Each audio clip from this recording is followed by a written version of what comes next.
All right, ladies and gentlemen of the AD2L Conqueror Division, we are here with the newest podcast, Conqueror Chronicles.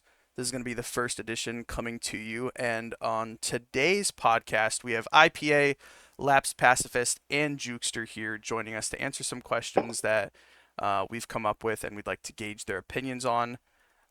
So to start off, we're just going to do a light introduction of each of your guys' teams and just, some general thoughts of how those teams came about and how you're feeling with your current lineup. So, Laps, we'll start with you.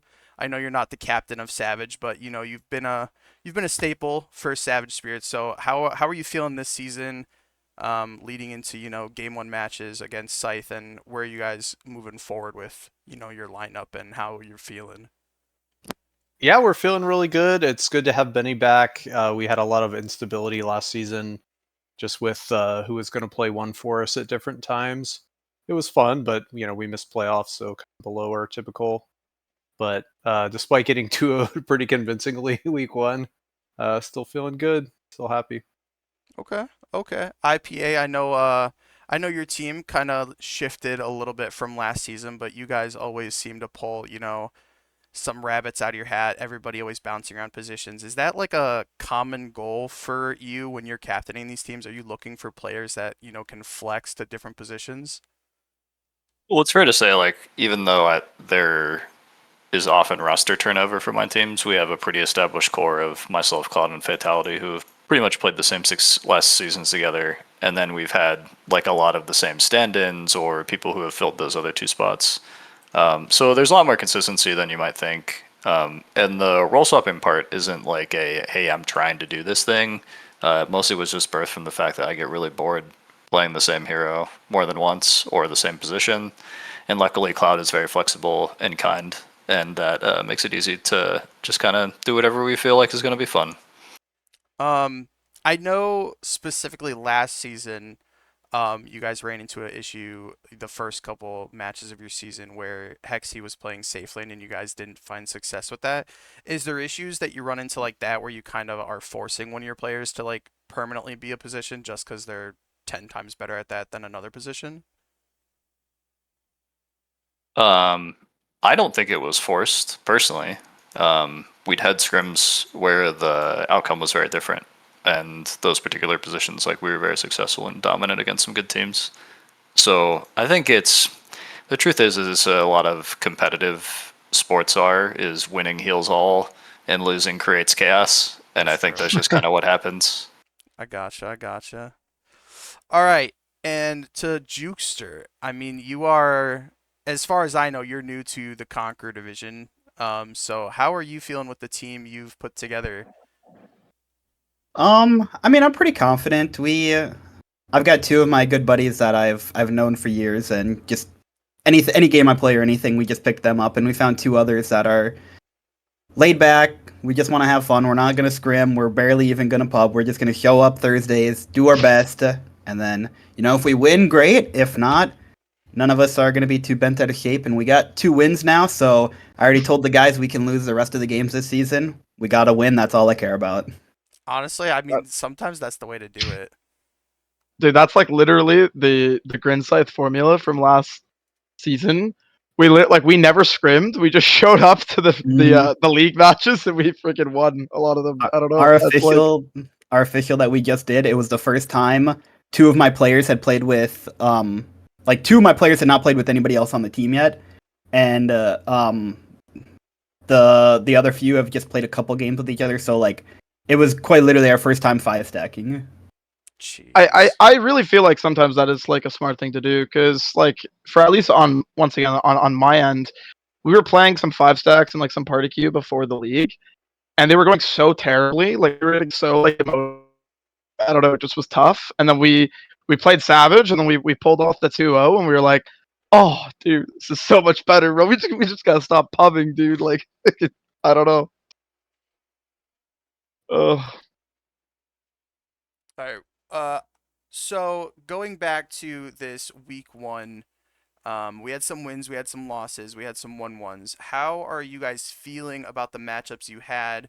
And then going into your matchup this week, how are you feeling? IPA, we'll start with you guys. Yeah, I'm super happy with the outcome. If anything, I think the consensus in the league was that we were underdogs going into the matchup with only the family. And honestly, the games were pretty convincing. I watched them back because Bite Me Twitch, if you guys haven't seen, has done some replay casts in our league. Awesome. Shout Yeah, out to that yeah. guy. I would say he's Uh, insane with the content.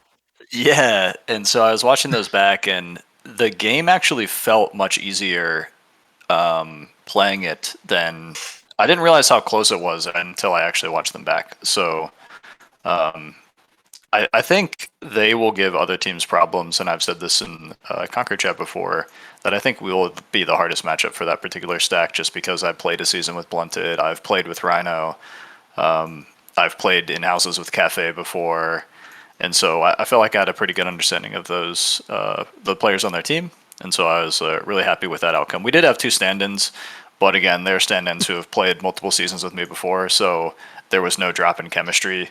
And shout out to Rhino for allowing Core to stand in, which was well above the actual sign-up rank of the person he was replacing. So definitely gave us an advantage. Dang. Yeah, for sure. And you know what? Actually, I want to bounce on that because I had a couple ideas actually that I wanted to ask you specifically. Because I also watched those games back too. That was the only series from last week that I actually watched back, and I mentioned it in the conch chat. I felt like OTF might have given you guys maybe not enough respect, possibly. I'm not sure. I felt like you guys outdrafted them really, really heavily in both games. Do you have any insight onto maybe, I don't know, a little bit of the drafting? Were you surprised that they let you get the heroes that they let you get? Because I was surprised, at least on my end. Yeah, I wasn't expecting like the Shadow Demon ban, for example. I wasn't expecting them to pick Naga on 8. That was not in my book. And Core, for those of you that don't know, Core actually streamed our comms, so you can hear everything from our perspective during draft if you want to get some insight on like kind of what we're thinking when we do that. I love every team that does that. My favorite thing is to play against a team and then listen back to their comms to see if my like read of the game is anywhere close to what their read of the game is live. So Agree. Yeah. props to any team that does that and shares it. I think it's fantastic. But I did feel like honestly, I think we pretty much just beat them on draft both games, and I didn't really feel like there's a huge skill gap, and I think they're very talented. But I think they're picking some. Yeah, a lot of their heroes did, and I talked to their coach Subbanir after the game for a long time, just like kind of my take on how the games went and what his take was and what we were feeling about it. Yeah, that makes sense. Yeah, I was surprised when I watched back through. 'Cause, I mean, like, I feel like giving up Sand King twice in a row is kind of crazy to me. I mean, that's like probably one of the best heroes in Dota right now. I don't know. I mean, I don't know what other people think, but that's, to me, that's definitely up there with one of the best. And then even the Druid. I mean, I don't know. It felt like it was a little bit of just shocking. But I do think that they are good players for sure. So I'm pretty confident that they'll bounce back next week. And it's interesting to hear that you think that you're probably one of the best matchups for them. So I mean, definitely probably a lot of synergy and that, or at least knowledge of the players, I guess, right? So that makes sense. But Yeah. yeah. What about for you, Jukester? I think you did you guys also 2-0? I don't Yeah, remember. we Yeah, did. you did. Yeah. How do you feel that those matches went for you guys? I feel like they were pretty good first series. We during the draft, I feel like game one they kind of had us beat, and then they swapped their lanes. So they had a Ricky mid against our Puck, and we were incredibly nervous. But then they decided to swap it as carry and go against our Underlord. So we were just kind of thrown off for a little bit. But I mean, it's like I said, I have two of the people on there, people I've known for years, and I talk to them every single day. If any of them are ever having a bad day, we like go to each other, and like those are like my really close friends. So it makes the synergy in game a lot easier, and it's really nice being on a team where even though I'm not like the most knowledgeable person in Dota or the best player that the world's ever seen or anything, I make a call and everybody just goes with it, whether it's a right or a wrong call. All four of my players, even the one that I don't know as well, I know Milkboxy pretty well too, but they just all go with it. They don't want to second guess it. They're like, okay, this is what our captain says. This is what we're doing. So there was one play that we had that was like, okay, maybe I shouldn't have said that, maybe we shouldn't have did that.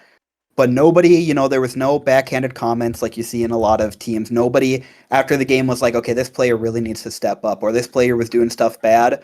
I want my team to be, if anything goes wrong, it's my fault. That's how it should be, and I've got a team that's set up like that. So I think I'm not saying that we're going to go undefeated or anything like that. It is kind of a quote unquote friend stack, but I don't think that we're ever going to have issues where we're getting frustrated with each other or anything like that. Yeah, well, that's really good. I mean, I think that that's something that my old captain used to tell me all the time. Actually, is that it doesn't matter if it's the right call, but everyone needs to listen to the call. It doesn't Mhm. matter if it's right or wrong. I mean, in hindsight, you can always kind of gauge that, but everyone needs to kind of be like that united force, that kind of hive mind, right? Like that, Yeah. just listen to the call. As long as you do that, I mean, then you're probably going to be in a pretty good spot, right? So, no, that's perfect. Thanks for the insight there. Now, lapsed. I think we might have a little bit of a difference there because I think before there you mentioned that you felt that it was a convincing 2-0. I didn't feel that way, but if you want to Yeah, it elaborate on was that. more like the last 15 minutes or so of each game. Like the early game felt okay for both until those mid rotations. Kind of both games, it felt like that really kind of blew it open where it was really even laning. And then there was a good safe lane rotation, I think, both games from the mid. And then it Yeah, felt like we were, kind of playing a third of the map instead of getting equal farm after that. well, I know that I think Yoshi has like some opinions on this too, but I felt like the first game in particular, because I had watched it back too. For as far ahead as we were kill wise, we were pretty close net worth. Honestly, I feel like that game really was on a knife edge, and I think that if there wasn't a little bit of miscommunication, I think from the Savage side, I think you guys definitely could have taken that for sure. I mean, Benny was super farmed. He was Yeah. he was very very very very farmed, especially compared to Lambert. We had probably a 2-hour conversation that I was only able to stay up for about the first 30 minutes of all the little things in that game of like, okay, let's dial it in for next time, because I think we just have a lot of rust playing together. We haven't really been pubbing or anything, which when we were really successful as a stack, we were playing together a lot. Right. Yeah, which So which which makes sense. Yeah, for sure. I do have a question, and I know you're not the drafter, and I don't want to get sidetracked too much on this, but is there a reason why you guys let us pick the same three heroes both games? I actually try not to contribute at all to drafting for this team as a conscious Okay.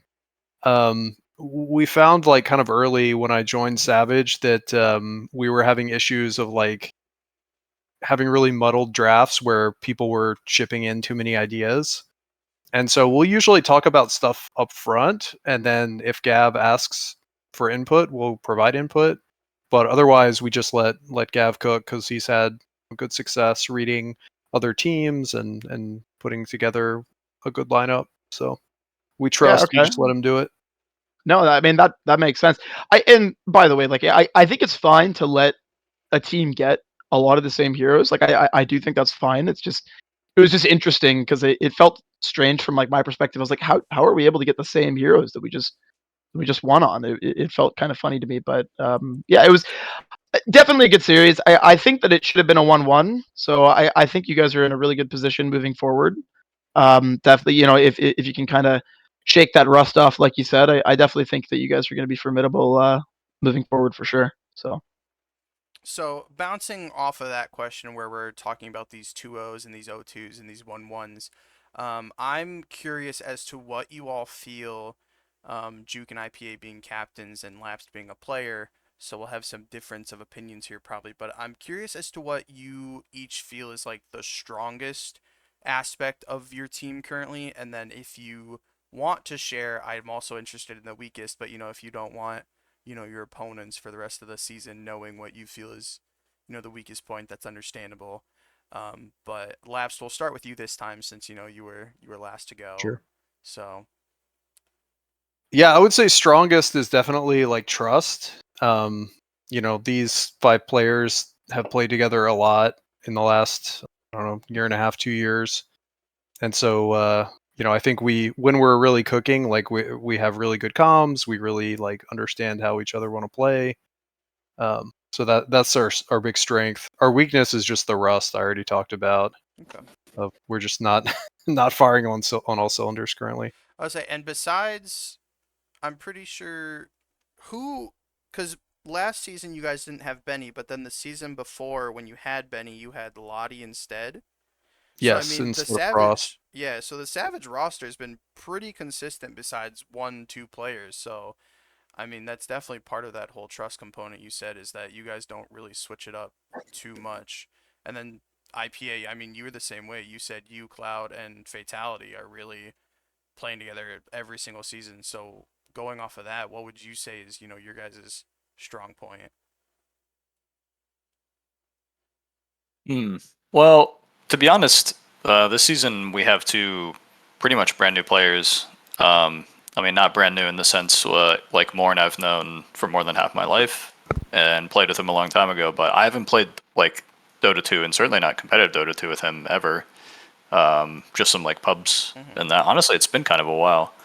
And then Talus I played with twice back in Challenger League like a year ago. They were just people I was excited to play with. So it definitely worked out. So I do think normally I would say our strength is the ability to, I don't know if it's like trust, because even in our first game, me and Cloud made 2 different calls and it almost ended in disaster. But maybe it's just, I'll say it from a captain standpoint. I think the strength is knowing my players' hero pools. That's probably our biggest strength. Okay. Do you feel comfortable sharing what you feel is your weakest point or not? Yeah, of right now? course. Bro, it's clicking buttons. Our name is Slow Twitch Muscle Fibers. Honestly, fair enough. Fair enough. I respect that answer. All right, Juke, up to you. What do you feel is your team's strongest point and weakest, if you don't mind sharing? Um, Trying not to go like the exact same route as Laps did. I mean, I think that our trust is quite a bit there as well. So kind of just changing it a little bit. I think it's my team's confidence in me. Um, just from I told them okay we're barely gonna play.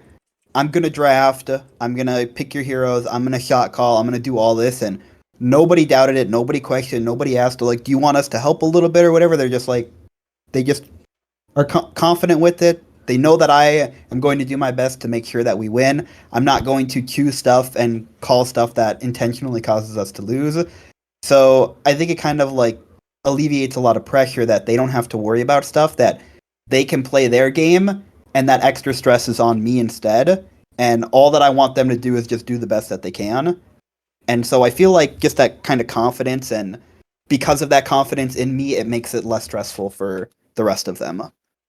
Um, and then our weakest point, it might also kind of be that,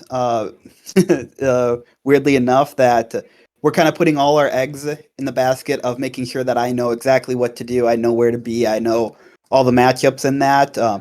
I streamed my games as well, so you can hear our comms. Everybody's putting in input, but and I don't know if this would happen, but it's possible that if I get frustrated or I don't know what to do, that maybe comms go really quiet and everybody's just kind of stalling around, not knowing what to do. So putting everything on one person makes it easy because then you're flowing as one unit. But if that person starts to crumble, then that can cause a lot of issues. All right. Well, I appreciate the answers there, and because Yoshi, you didn't ask me, which is Oh, very that's rude. that's So fair. I forgot to I'll reply to give that. a Apologies. I'll give a strongest and weakest for Scythe. I think too. Um, for strongest, I think that it's I think IPA said it best actually on Month for the Game. I believe it was an episode on that, but we play a very formulaic style. I think like it's you kind of know what you're getting with Scythe. I don't think we really do anything to reinvent the wheel.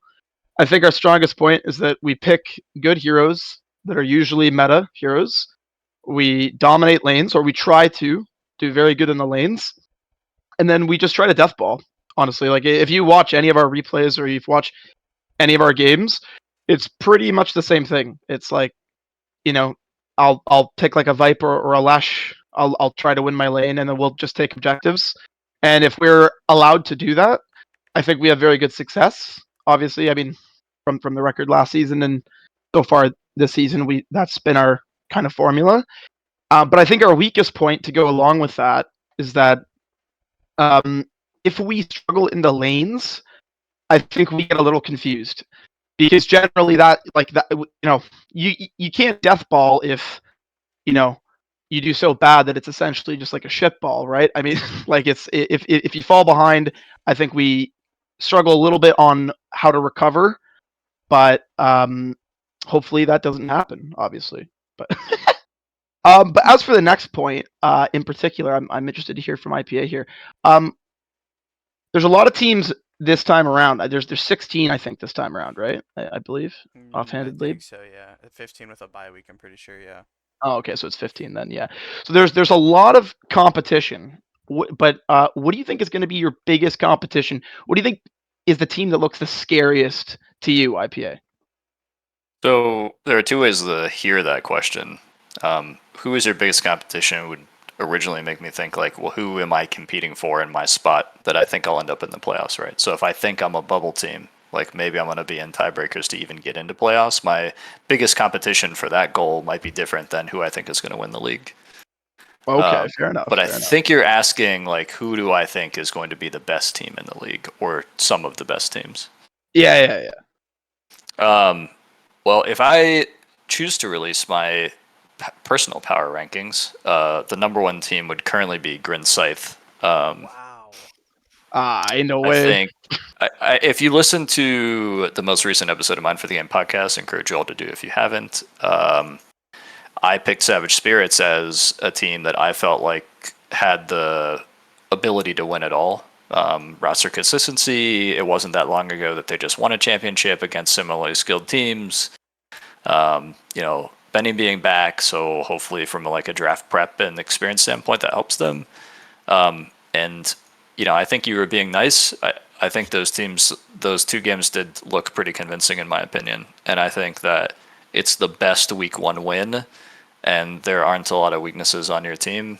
And I think that formula you talked about like hasn't changed because Phoenix and Revamp are the two players on that team who have a hero pool of, they're going to pick one of these 5 heroes, but you can't do anything about it anyway. And I think that makes the team like very hard to play against.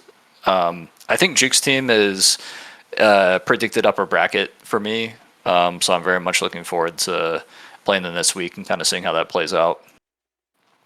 And I'm very curious about Merrill Howard, Galen Fan Club coming up from Warrior, just like you guys did 2 seasons ago. And they knocked out of the park the first week. So we really looking forward to their matchup this week to kind of test them a little bit. Yeah, for sure. I'm also looking forward to that because I believe they're facing us actually. So that I think that'll be a very interesting matchup for sure. And just really quick before I go to Juke, I just wanted to mention that I do think that us as the 2 cores that are kind of that stayed, I think is kind of the driving force of Scythe. Like Revamp as a captain definitely has good control of the roster. What he says goes. I think his drafting is very solid. So I definitely feel like, any team that has the 2 of us together has a pretty good shot. And I feel like we've assembled a pretty good roster to go along with it. And I appreciate the kind words. But yeah. But for you, Jukester, same thing. What do you think are the strongest teams in the league that you're a little scared of potentially? Because we're putting out a content piece, there's got to be a controversial take. So I'll go ahead and I'll step forward with it. I think only the family. I think even though they got 2-0'd, I think once they get it together and somebody on the team is going to have to take a back seat. That's why the last 3 seasons Rhino has kicked a player for me to join, and he doesn't have that to fall back on this season. Because they need to have the player that's going to take that back seat and play the actual support role. Once they figure out who that's going to be, a lot of those players are very talented. They're very skilled individually. It might take a couple more weeks, but once they figure out how to play with one another, they are going to be a very, very hard team to deal with. Yeah, no, I mean, I would agree with you. That's what I was saying before too about OTF, is that I do think their players are very good. I've watched a couple games of Blunted, and he seems like a very, very skilled mid. I will say Mhm. that he seems very good. So I think that a lot of their players, if they're in a good headspace in particular too, I think they could be very good for sure. So I think that's a good take, and I wouldn't even say it's that controversial. Honestly, I think that most people probably say that they're probably uppers. I would assume. I I think don't it's know. controversial just because Rano and his team like to stir the pot a lot. That's fair. That's fair. That's fair. But That's I'll tell you guys this right now because it will cause issues because it's caused issues every season. Duke's Angels doesn't make it to playoffs. You're gonna see me on Rhino's team. So get ready to start figuring out your tickets because it's gonna happen during Oh, it's gonna playoffs. happen. It's gonna happen. It's gonna happen. I think it's a 50-50 on whether they disband in the next 2 weeks or whether That's they true. make That's upper true. bracket. Yeah, we'll see. 100%. Yeah. If they get 2-0'd by you guys, then I mean, there's like Yeah, a pretty that good could be it, chance that they maybe. disband. You know what I mean? But actually, good segue. Lapsed. You are playing OTF next week, I believe. But for you, what do you think is going to be your biggest competition, best team that you think, obviously besides yourself? Well, like we talked about, Grinsythe already put a pretty good whooping on us. So I definitely respect that team. And I'm a big revamp fan, fellow Witch Doctor enjoyer. So And I think Willow, I'll and Willow. and Willow, yeah. I mean, I joke he's just the better me, but I like Grinsythe. I'll pick them. All right. So moving away for now from the season itself and just strictly talking Dota, I'm interested to know your guys' thoughts on the current meta, and whether you want it to shift a certain direction versus how you think it'll actually shift. So Lapsed as a support player, will bounce from you to Juke as you guys are the two support players. I'm interested to see how you guys feel about the meta and where you think it's gonna go. So Lapsed, what are you feeling about the current meta and how are you liking it, I should say? Um, I generally have disliked most of the Dota changes in the last like 5 years. Like I don't like the bigger map. I didn't like a bunch of the 7.0 changes. Like I've been playing since Dota 1. I kind of Mhm. liked the kind of classic like tighter map, more like I guess punishing laning phase like success or failure. I would like to see that come back a little bit more. I think the ship's kind of sailed for it though. Um, but I generally like the team fighty meta. That's the fun part of the game to me. I don't want to do like 60-minute farm fests where we're hiding from each other the whole time. So hopefully just good action Dota. Okay, so Juke, bouncing over to you as another support player. How are you feeling about the meta? Um, I think it's starting to get stale, and I mean that's probably how it's going to be because it's going to change soon. I'm kind of getting tired of every hero just building the same items. Like if you click on an inventory, you're going to see either three bracers or you're going to see a Gleipnir. It doesn't matter what the hero is, you're going to see one of those That's two. true, yeah. That's so So true. I'm kind of getting, bored of that. I'm sure they're probably going to do something with strength because you win this game now if you have like three heroes that have like over 3k HP. It's just too hard to kill them. Yeah. So I kind of want them to change that. Take these items these really cheap items like Bracer and that give you so much, and maybe nerf those a little bit. And then I'm kind of hoping that the support meta changes a little bit because most of the supports that I actually like playing are not any of the ones that are good right now. So like I don't like playing Shadow Demon. I don't really like Omni Knight very much. I like to play the heroes that I feel like I can make plays on instead of heroes that are just there to save. Like Clockwork's pretty good, so I play that hero a lot. But outside of that, like a lot of the supports I like to play just aren't good because you need to have a heal or you need to have a save if you want the support to do anything. Well, let me just encourage you to just not pick Shadow Demon and Omni Knight this week. Okay. Jukes. Okay. Feel Okay. free to just.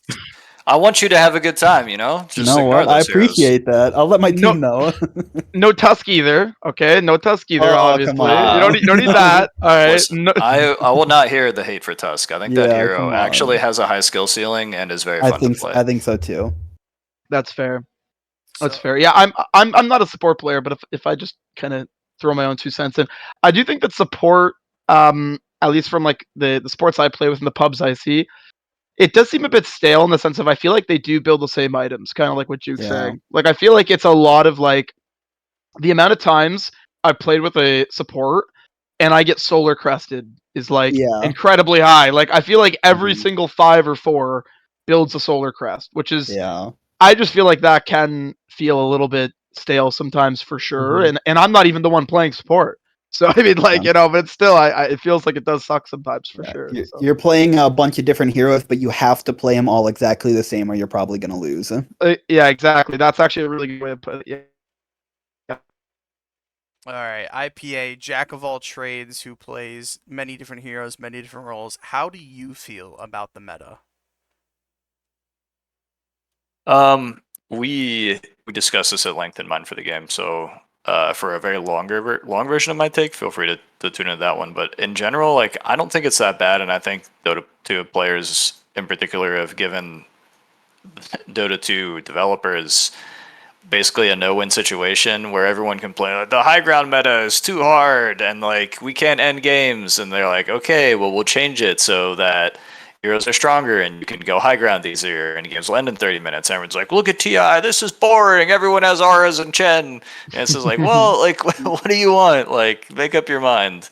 um and so, in general, I think the meta showed to be pretty dynamic at TI, and in particular, from a meta standpoint, I am really enjoying the introduction of facets and innates because I think they're not figured out yet, Mm-hmm. and I like the like detective investigatory work of hero synergy and like theory crafting. So I do like that part of it.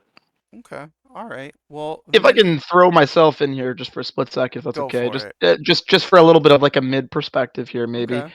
Um, I think that the mid meta is a little boring, only because and I feel like it's always been this way to a degree, but I feel like right now in particular, the heroes everyone wants to take mid are heroes that can push the wave very fast and then take stacks very quickly, right? Which is why like Sand King, for example, very good, right? I mean, you sandstorm the wave, you stinger it, and then you go to your triangle and you take 5 ancient stacks, and Bob's your uncle. All of a sudden you got like a blink, you got a bloodstone, you got everything you need, right? And I mean, like, win, same thing. You push the wave, you build the same items. Um, but that being said, I do kind of agree with IPA in the sense of I do think that it's a very cyclical pattern that happens where people are like, "Oh, this meta's so stale. I wish it was like this," and then it goes like that, and then people are like, "Oh, this sucks." Bring it back to the other way, and then it's kind of like a never-ending cycle of people never really truly being happy. Um, but obviously, if there's one thing I wish could change a little bit about the meta, I do think that there are like a few heroes that in particular are super strong right now. I did listen to Mind for the Game, that last episode, and I think Shed was the one that said that he really likes when there's like a broken hero. I disagree. I don't like that. Please nerf Sand King. Please nerf Lone Druid. Please nerf Wind Ranger. I do not like when heroes are very broken and they have to be picked. So that's all I'm gonna say. That's my PSA. All right. A lot of interesting takes from each of you there. But to wrap this episode up, we're gonna close it out with your predictions for this week matches. So Phoenix, we'll start with you as you are playing Merle Howard Cullen Fan Club. How do you guys think you are gonna fare in that matchup this week? I think that's tricky because I don't really know a ton about these guys. I do know that they obviously came up from Warrior, that they won Warrior. I mean, on the calc, I know they look low, but these teams that have kind of been together and are like the friend stacks, they tend to punch above their weight a lot, and I'm not sure. Um, I'm gonna assume that we're gonna 2-0. I think that we played well against Savage. I think we have a good shot of 2-0ing. but maybe to be conservative, I should say tie. But no, I would say that we're gonna 2-0. Okay. Okay. Lapsed, you are, of course, going up against OTF this week. Have you guys already discussed that at all, or are you guys just going into it, guns a-blazing, looking for hopefully a bounce back 1-1 or even a 2-0 in your favor? Obviously, always plan for the 2-0. Gotta believe in yourself. Okay. I'm always hyped to play Rhino. I have a decent win rate against him, and he's always fun to play against because he brings the drama and the excitement. Mhm.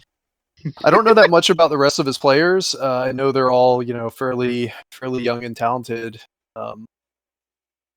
But yeah, I'm going 2-0.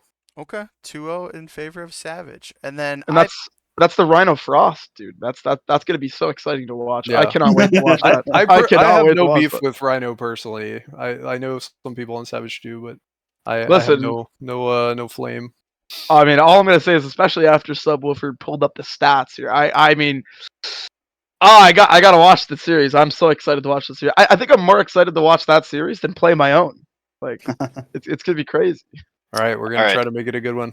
and If then- Rhino plays some non-Rhino heroes, again, I'm gonna be pissed. Like, I don't know if he's running around on this fucking slug hero. I'm gonna be really upset at him. Dude, Get him off 100%. that hero, please. I want to Put see him on the the Rhino spider. Bat Rider. That's what I want to see. all the bat, dude. There you go. All right. And then IPA and Juke, you guys are actually going up against each other this week. Ooh, Juke, we'll spicy. start with you. How do you feel this matchup is going to go? I have two takes on it that I talked about on my content piece that I did yesterday. So I have to ask IPA a question first. Is Core going to be one of your stand-ins? Oh my god. Considering you said he was a rigged stand-in, Oh! I felt it wasn't even worth the ticket, so I didn't even bother. I mean, if you guys want Core, I'm pretty sure my team's okay with it. We were just making jokes. Shubidoo is Okay. he's legend, so he's well below the floor to replace. And because you were able to reschedule Prage, we only need one stand-in instead of two. So if they We'll just be don't using have Shubidoo. Core, I think we go 1-1. If they have Core, I think we 2-0. And the reason for that is because Core is going to realize I'm on the other team, and he's going to throw to try to impress me. That's huge, actually. That's a huge take. That's why you can take Core. dodged a bullet. That reminds me, I need to make my brand new ticket to give you the Dota buff for Shubi. But yeah, I think all jokes aside, I think it'll probably be 1-1. I do think that I'm going to say IPA's team because there's so many teams that have 8 words as their name that I can't anymore. So IPA's team, I think they've got really good players on the team. Again, like he said, a lot of them have been playing together, so they play off of each other well. I've played against this stack before, not this exact iteration, but the main 3 core multiple times, and I don't think it's ever been like, oh yeah, we're always beating you or you guys are always beating us. I think it's usually been about 50-50. So I don't think that that's going to change too much. I think there's definitely a possibility that them or us, maybe we get an upper hand in the draft and that can transition over and maybe be a 2-0 for one side. But I think that both teams are pretty similarly skilled, and so it'll probably be 1-1. Okay, so 1-1. IPA, how do you feel about that prediction? Yeah, I agree with the prediction. If we learned anything from last season, it's still not hubris. You can't go in there with too much confidence.